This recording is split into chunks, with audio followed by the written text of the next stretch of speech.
ชุด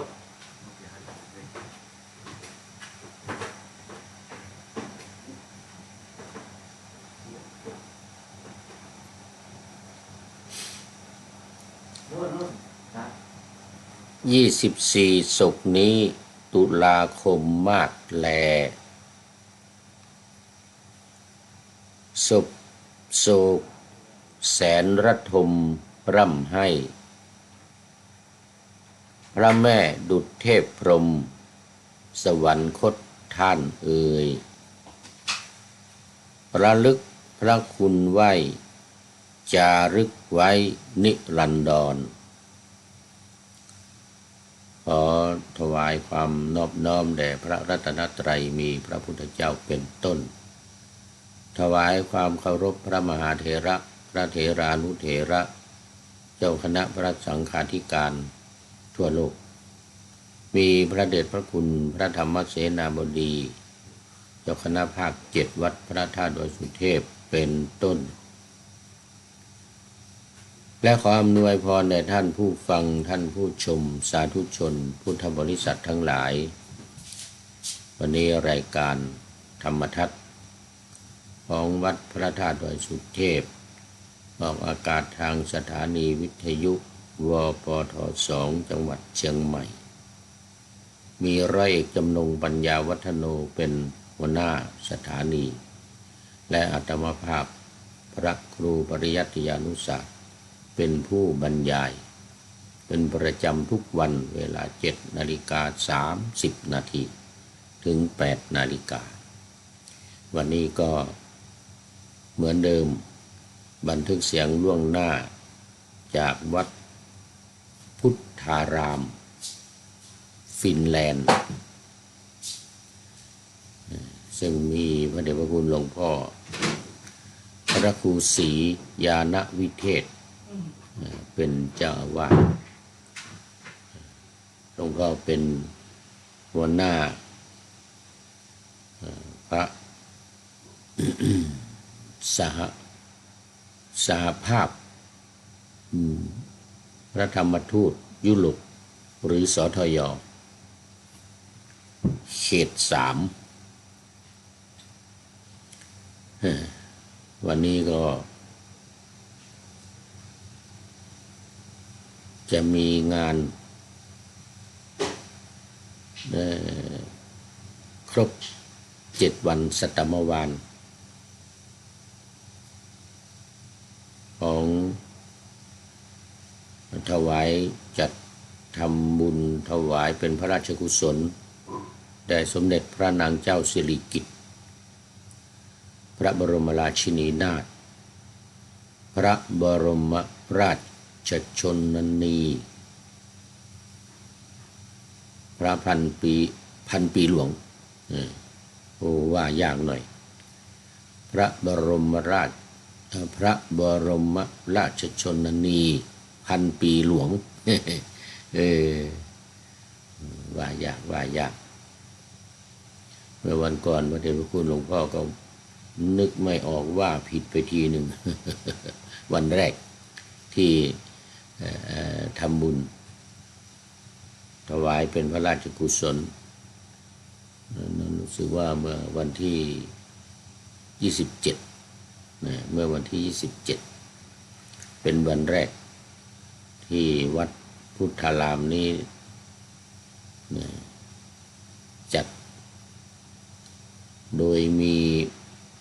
ท่านเอกอัครราชทูตประจำกรุงเฮลซิงกิประเทศฟินแลนด์แห่งนี้มาเป็นประธานและวันนี้ก็เหมือนกันครบ7 วันสัตมวาลในการบำเพ็ญตั้งศพบำเพ็ญพระราชกุศล ภาคเช้านี่ก็จะมีการ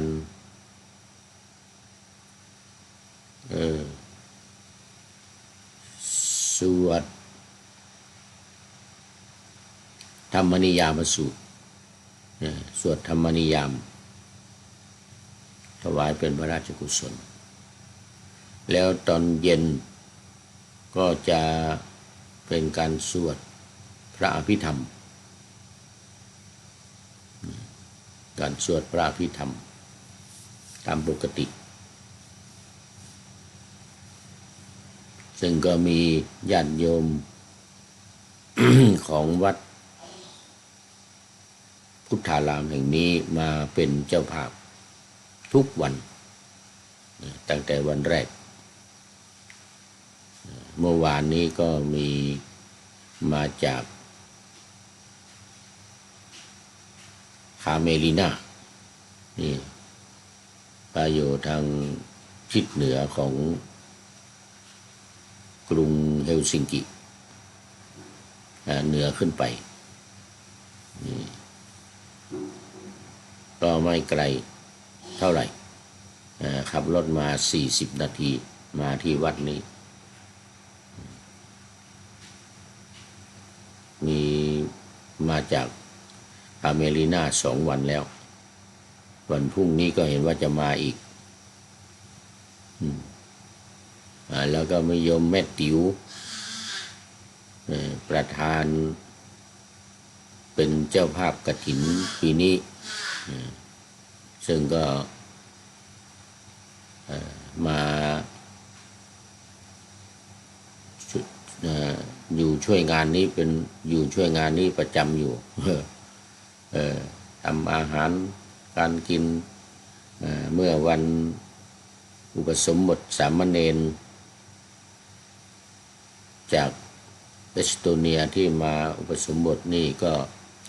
ได้รับการอุปถัมภ์จากโยมแม่ติ๋วพร้อมกับคณะศรัทธาญาติโยมวัดพุทธารามนี้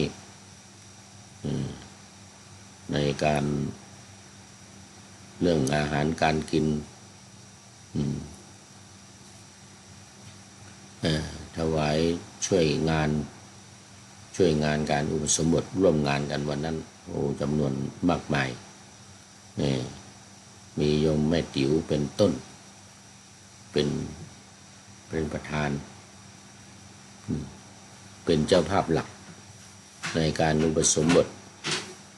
สามเณรมากุสศรัทธาโพธิเมื่อวันก่อนก็อนุโมทนาเป็นอย่างยิ่งไว้ณที่นี้ด้วยสำหรับวันนี้ก็เหมือนเดิมไลฟ์สดผ่านทาง Facebook ไลฟ์สวัยเทพบุญแล้วก็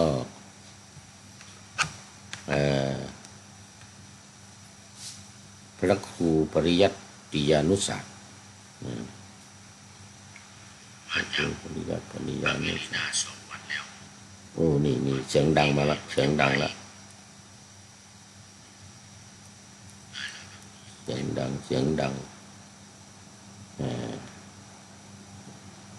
2 โปรไฟล์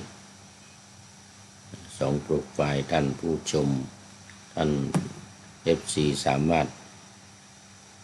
เข้าชมทางเว็บไซต์ของพระครูปริยัติยานุศาสตร์ได้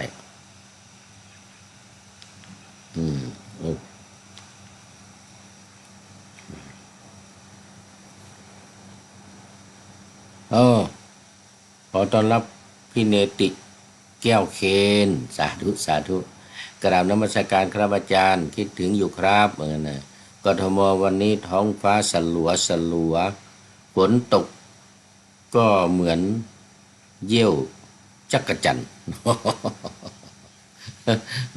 ฝนตกเหมือนเยี่ยวจักจั่นครับว่างั้นนะโอ้สาธุก็ยังดียังมีฝนนะ ยังมีฝนถ้าเราเข้าไปในป่านี่จักจั่นจะเยี่ยวถูกหัวเราก็กระเด็นเส้นซ่านนะ ก็ยังดีชุ่มเย็นทำให้อากาศชุ่มเย็นแต่ที่ฟินแลนด์นี่ก็ ตกทุกวันเหมือนกันตกทุกวันอย่างเมื่อวานนี้ก็ตกมากหน่อยบางวันก็หนักบางวันก็น้อยโอ้สาธุสาธุFC ตัวจริงมาแล้วกราบนมัสการครับพระอาจารย์ครับเหมือนกันนะอาจารย์สุริยันคำป่าวัดพระธาตุดอยสุเทพอินเทอร์เน็ตไม่มี2-3 วันผ่านมาเนี่ยอินเทอร์เน็ตไม่ดีตอนนี้ดีแล้วได้ฮอตสปอตจากท่านอาจารย์สมชาย ก็ขอบคุณไว้ณที่นี้ด้วย ได้จัดรายการแล้ววันนี้ท่านอาจารย์สมชายก็เป็นพระธรรมทูตประจำอยู่ที่วัดพุทธารามแห่งนี้ แล้วก็มีอีกท่านหนึ่งท่านอาจารย์ณรงค์สุมโนอะไรนะสายาสันตะเอาสันตมโนธรรมทูตรุ่น30พระธรรมทูตรุ่น30นะโอ้สาธุสาธุ มหาจุฬาลงกรณ์อบรมที่มหาวิทยาลัยวังน้อยมหาจุฬาลงกรณ์วังน้อยเป็นประจำทุกปีรุ่นที่30ตอนนี้เป็นรุ่นที่31 32แล้วมั้ง32ปีนี้ธรรมทูต32มีแต่ผมนี่แหละไม่ได้เป็นธรรมทูตกับเขานะผมนี่แหละเพราะว่าไปสมัครแล้วเขาไม่เอาอายุแก่ อายุมาก บทเสียนแล้วไป ขออภัยขอต้อนรับโยม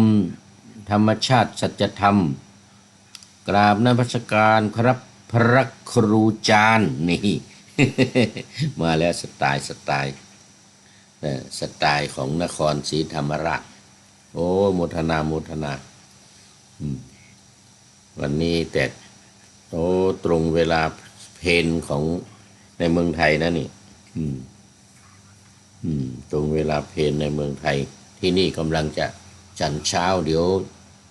นี่7 นาฬิกานี่เดี๋ยว7 นาฬิกานี่ไปฉันเช้าจบรายการนี้ก็พอดีเลยรายการนี้จบว่าไปฉันเพลฉันเช้าพอดีเลยเอาแล้ววันนี้ก็เข้ามาสู่เนื้อหากันเลยเดี๋ยวจะหมดเวลา ขึ้นเรื่องใหม่แล้ววันนี้เรื่องนางสิริมานางสิริมานี่ก็เป็นเรารู้กันดีพี่เนติรู้ดี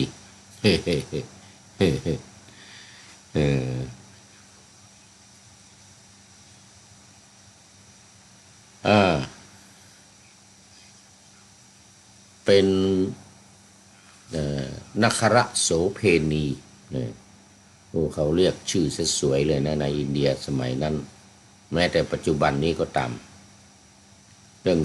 ซ่องโสเพณีนี่เป็นอันดับ1ของอินเดียเลยเป็นอันดับ1ของอินเดียมาตั้งแต่สมัยโบราณก็เป็นทางการเลยนะ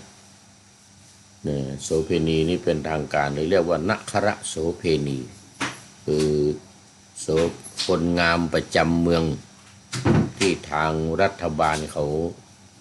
จัดไว้ต้อนรับแขกผู้มีเกียรติเจ้าใหญ่นายโตที่มาจากต่างจังหวัดต่างจังหวัดต่างเมืองแล้วก็พ่อค้าที่มาจากเมืองเศรษฐีทั้งหลายในเมืองสำหรับบริการที่แต่งตั้งอย่างเป็นทางการถือว่าคนนั้นสวยที่สุดในเมืองทางรัฐบาลจึงแต่งตั้งให้เป็นโสเพณีประจำเมืองนครโสเพณี1 คืนนี่ก็ 1,000 กหาปณะสมัยนั้นนะเทียบกับเงินไทยประมาณ5 บาทต่อ1 กหาปณะก็ 1,000ก็ประมาณ5,000 บาทต่อ1 คืนนี่นะพ่อค้าทั้งหลายก็มีเงินมีเงินจากเมืองต่างๆมาค้าขายในเมืองราชคฤห์นี่แล้วเมืองอื่นๆก็มีทุกเมืองเวลาใครมาเจ้าใหญ่นายโตมาก็ไปต้อนรับละตอนกลางคืน1,000 กหาปณะ1,000 กหาปณะแต่ว่าตอนที่ตายพระพุทธเจ้าบอกตรัสบอกพระราชาไว้ว่าบอกทางสัปเหร่อในที่สุสานนะเอาไว้หมายว่าอย่าเพิ่งเผาต้องเก็บไว้ก่อนเพื่อที่จะให้พระไปพิจารณาเป็นกรรมฐานบอกพระเจ้าอยู่หัวไว้เพราะว่าเป็นคนของแผ่นดินเป็นของคนของพระราชานะนคราชโสเภณีนี่นะนางสิริมาเนี่ยโอ้สวยงามมากพอตายพระพุทธเจ้าเขาลองไปบอกตรัสบอกไปทางการว่าอย่าพึ่งเผาปกติเขาของคนอินเดียเนี่ยตายวันไหนวันนั้นก็ต้องเผาเลยตอนเช้าก็เผาตอนเย็นก็ไปเผาตอนเย็นตอนบ่ายอะไรก็ตอนเย็นก็ต้องเผาภายในวันนั้นแต่นี่พระพุทธเจ้าตรัสว่าจะเอาให้เป็นพระปรงกรรมฐานเพราะว่าพระพุทธเจ้าทรงทราบว่ามีพระรูปหนึ่งไปบิณฑบาตบ้านนางสิริมาเนี่ยตอนป่วยหนักนะเข้าไม่ไปนอกบ้านต้องเข้าไปรับบาตรในบ้านของนางพอไปเห็นโอ้นี่ขนาดป่วยหนักนะพระองค์นี้หลงไหลไปฝันรับอาหารบิณฑบาตมาไม่กินนอนคุมโปงคิดถึงนางสิริมาพุทธเจ้าทรงทราบพอตายปุ๊บพุทธเจ้าบอกว่าอย่าเพิ่งเผานะพอเอาไว้ก่อนอย่าเพิ่งทำชาปนกิจเหมือนกันนะเอาไว้ก่อนจะให้พระไปดูปรงกรรมฐานเหมือนกันนะพอได้ประมาณ5-6 วัน7 วันนะมันก็เน่าแล้วก็ผุพองน้ำเหลืองไหลออกมาเนี่ยทีเนี้ยพระพุทธเจ้าก็อ้าวใครจะไปบ้านนางวิสาขาเหมือนกันนะภิกษุนี้ไม่รู้ว่านางวิสาขาตายเพราะว่าตัวเองไม่ยอมกินข้าวกินปลานอนคุมโปงอยู่ไออาหารที่นำมาจากบ้านนางสิริมาเนี่ยก็ขึ้นลาอยู่ในบาตรเลยนะรีบตื่นขึ้นมาพอพระพุทธเจ้าให้คนประกาศบอกว่าวันนี้จะไปบ้านนางสิริมาก็ดีอกดีใจลุกขึ้นมานอนมา7 วันนะไม่กินข้าวกินน้ำนะ นอนมา7 วันไม่กินข้าวกินน้ำบอกใครจะไปรีบลุกขึ้นอาบน้ำแต่งตัวไปดูบาตรโอ้อาหารในบาตร ขึ้นราหมดกินไม่ได้แล้วเอาอดทนไม่กินเททิ้งรีบตามพระพุทธเจ้าไปพอไปถึงพระพุทธเจ้าก็ตรัสถามได้ทราบว่าเธอไม่ฉันข้าวมา7 วันแล้วไม่ใช่หรือครับผมเหมือนกันนะยอมรับทำไมอยากจะเห็นนางก็นึกถึงความสวยของนางสิริมานี่แหละพระพุทธเจ้าให้มานี่ก็ดีใจเนี่ยรีบมาจะมาดูว่างั้นนะจะมาดูนางสิริมาได้พุทธเจ้าว่า พุทธเจ้าได้เข้ามาว่าไงพุทธเจ้าก็พาเข้าไปในห้อง นี่ไงนางสิริมาว้าพุทธเจ้าถามเธอจะเอาไหมเนี่ยจะเอาไอ้พระอะไรอยู่ว่าไม่เอาแล้วไม่เอาแล้วอย่างนี้ไม่เอาแล้วเนี่ยเออนะภิกษุรูปนั้นนะเดี๋ยวพระพุทธเจ้าก็แสดงธรรมให้ฟังว่าเนี่ยร่างกายคนเราก็เป็นอย่างนี้แหละตายแล้วก็เป็นอย่างนี้แล้วทุกคนต้องตายเหมือนกันหนีไม่พ้นทุกคนต้องตายเหมือนกันนะทุกคนต้องเป็นอย่างเงี้ยไปไม่กลับหลับไม่ตื่นฟื้นไม่มีหนีไม่พ้นเหมือนกันนะทุกคนต้องตายแล้วก็จะต้องเน่าเปื่อยอย่างนี้นะภิกษุได้รับฟังพระองค์ก็แสดงธรรมให้ฟังก็บรรลุเป็นพระอรหันต์เลยนะโอ้นี่ขนาดว่าพระองค์ทรงทราบแล้วตั้งแต่เช้าแล้วว่านี่มีบารมีบรรลุเป็นอรหันต์เลยอ่ะภิกษุรูปนั้นไม่กินข้าวมา7 วันรีบไปอยากจะดูนางวิสานางสิริมาพอมาถึงได้ปรุงธรรมะสังเวชพุทธองค์ทรงแสดงธรรมให้ฟังก่อนหน้านี้ก็ถามคนทั้งหลายนะถามชาวบ้านนะเอานี่พันกหาปณะใครจะเอาไม่มีใครเอาลดลงมาจากพันก็เหลือ900 800 700 100จนไม่มีใครเอา1กหาปณะไม่มีใครเอาให้ฟรีไม่มีใครเอา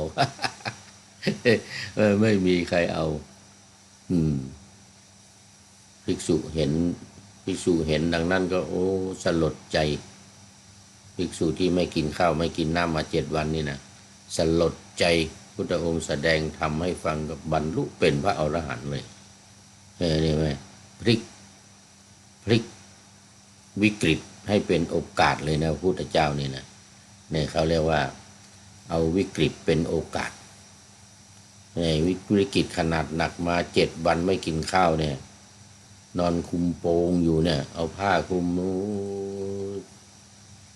หิวข้าวก็หิวคิดถึงนางสิริมาก็คิดถึงอยากจะเห็นนอนคุมโปงอยู่7 วันพระองค์ทรงทราบตั้งแต่วันแรกแล้วก็ประกาศรีบลุกขึ้นแต่งน้ำแต่งตัวไปแต่หิวข้าวอยากจะกินข้าวไปเปิดดูบาตรอาหารที่เอามา7 วันเสียหมดขึ้นลาหมดอดทนยังไม่กินมันรีบไปแต่งตัวไปไปถึงได้รับปรงธรรมสังเวชเห็นศพนางสิริมานะอันนี้เป็นตอนหนึ่งที่พระพุทธองค์ตอนสุดท้ายเลยตอนสุดท้ายที่นางสิริมาตายแล้วแต่ว่าวันนี้เนี่ยเป็นเรื่องเริ่มต้นหลังจากที่นางขุชุตราหรืออุตราเนี่ยนะจ้างไปทำหน้าที่เป็นภรรยาเศรษฐีสุมาณะเศรษฐีซึ่งเป็นลูกของ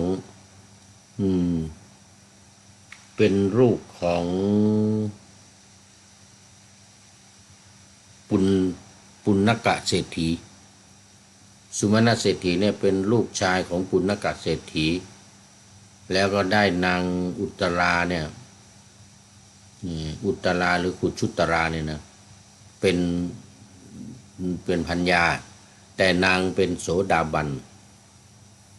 เศรษฐีนี่เป็นมิจฉาทิฏฐิคือเป็นลูกศิษย์ของศาสดาเปลือยศาสนาเชนสมัยนั้นนะก็ไม่ทำบุญสุนทานอะไรก็เลยอุตรานี้ไปจ้างนางสิริมาเนี่ยมาปฏิบัติเป็นภรรยาแทนตัวเองก็ไปหุงหาอาหารทำอาหารถวายพระนิมนต์พระมาฉันทุกวันพระพุทธเจ้าเป็นประธานนิมนต์มาฉัน ในฤดูการเข้าพรรษานะในฤดูการเข้าพรรษาจ้างมาให้เป็นเมียของสามีตัวเองนะ มีด้วยสมัยนั้นนะ นางอุตราเนี่ยนะจ้างนางสิริมานี่มาเป็นมาทำหน้าที่แทนตัวเองก็ไปทำอาหารการกินนิมนต์พระมานิมนต์พระพุทธเจ้ามาทำอาหารเพลแล้วมีวันหนึ่งนางก็มัวงุ่นง่านทำอาหารอยู่ในครัวแล้วสามีเศรษฐีสุมาณะเศรษฐีเนี่ยเห็นยืนอยู่หน้าต่างมองไปในครัวเห็นนางกำลังวุ่นกำลังหน้าดำคร่ำเครียดทำอาหารการกินอยู่ในโรงครัวพร้อมกับคนใช้ทั้งหลายแหละช่วยกันเพราะว่านิมนต์พระมาเยอะนี่500 รูปปกตินี่ไอ้นั่นนางสิริมานี่เนี่ยหลังจากฟังธรรมเนี่ยหลังจากฟังธรรมบรรลุเป็นโสดาบันเหมือนกันนะสิริมานี่นะก็วันละ8 รูปที่บ้านนางสิริมานี่ทุกวันละ8 รูปเอาตอนนี้ก่อน ตอนนี้ก็เป็นตอนนี้ก็เป็นเมียของเป็นเมียเช่าเมียจ้างของสุมาณะเนี่ยนะเห็นสุมาณะเศรษฐียืนอยู่ที่หน้าต่างแล้วก็มองไปที่นางสิริมาแล้วก็ยิ้มสุมาณะเศรษฐีนี่ยิ้มเยาะเย้ยยิ้มนี่ไม่ได้ยิ้มชอบใจนะยิ้มเยาะเย้ยว่านางหุชุตราเนี่ยนางอุตราเนี่ยโอ้ทำไมจึงลุ่มหลงไหลเหลือเกินในการทำบุญสุนทานในการทำอาหารเนี่ยนะก็ยิ้มเยาะเย้ยนางสิริมาเห็นก็ครับนางสิริมาเห็นก็ไม่พอใจหึงสามีของนางอุตรานี่นะเพราะว่าตัวเองกำลังทำหน้าที่ปฏิบัติเป็นภรรยาอยู่ก็คือคิดผิดไปคิดว่าเป็นสามีของตัวเองพอไปยิ้มให้นางอุตราก็โอ้โหไม่พอใจด่าเข้าไปกระชากแขนของอะไรสุมาณะเศรษฐีบอกว่าอย่าทำอย่างนั้นว่างั้นนะแต่หึงไงเสร็จแล้วไม่พอเข้าไปในครัวเอาน้ำร้อนราดนางขุชุตราเนี่ยนะนางอุตราเนี่ยนะปรากฏว่านางอุตราก็ว่าถ้าเรามีความผิดก็ขอให้น้ำร้อนเนี่ยลวกเราเหมือนกันนะถ้าเราไม่มีความผิดไม่มีเจตนาไม่มีอะไรก็ขอให้น้ำร้อนนี่เหมือนกับน้ำเย็นเหมือนกับน้ำแข็งที่ออกมาจากตู้เย็นเหมือนกันนะ ลาดมาที่ตัวของนางอุตราเนี่ยก็ปรากฏว่าน้ำนั้นเย็นเหมือนน้ำแข็งเลยไอ้น้ำร้อนที่นางสิริมาตักมาลาดเลยนะก็ปรากฏว่ามันเย็นมันไม่ร้อนน่ะนางอุตราก็ไม่เป็นอะไรเลยสิริมาเห็นก็แปลกใจทำไมจึงเป็นอย่างนี้เหมือนกันนะก็เข้าไปถามนางก็เล่าให้ฟังว่าเนี่ยถ้าฉันไม่มีความผิดก็ฉันแผ่เมตตาให้คุณเหมือนกันนะฉันแผ่เมตตาให้คุณเอาน้ำร้อนมาราดเนี่ยด้วยความเมตตาเนี่ยด้วยความจริงใจเนี่ยถ้าฉันไม่มีความผิดก็ขอให้น้ำนี้เย็นน้ำนี้อย่าร้อนเหมือนกันโอ้โหนางสิริมาเห็นอย่างนั้นก็ตกใจสินึกขึ้นมาได้ว่าไอเรานี่มีความผิดนะเพราะว่านี่ไม่ใช่สามีของเรารับจ้างมาก็นางนี่แหละอุตรานี่แหละเป็นคนจ้างมา ก็เลยขอโทษนางอุตราบอก ไม่ได้ว่างั้นไปขอโทษฉันไม่ได้ ฉันนี่มีพ่อพระพุทธเจ้าเป็นพ่อของฉันว่างั้นนะถ้าคุณอยากจะขอโทษต้องไปขอโทษที่พระพุทธเจ้าว่างั้นนะแต่ยังไม่ทันไปขอ หมดเวลาซะก่อน หมดเวลาวันนี้นะวันจัดรายการนี่นะ เอาไว้วันต่อไปวันพรุ่งนี้ค่อยไปขอโทษนะไปขอพระพุทธเจ้าอดโทษให้วันนี้หมดเวลามาดูข้อคิดท้ายรายการพูดถึงเรื่องความตายวันนี้ก็ได้อนัตตานันทะอนัตตานันทะท่านอาจารย์ดร.บำรุงพันธุ์อุบลได้ประพันธ์ร้อยกรองบทเขาเรียกว่าเป็นโครงสี่สุภาพ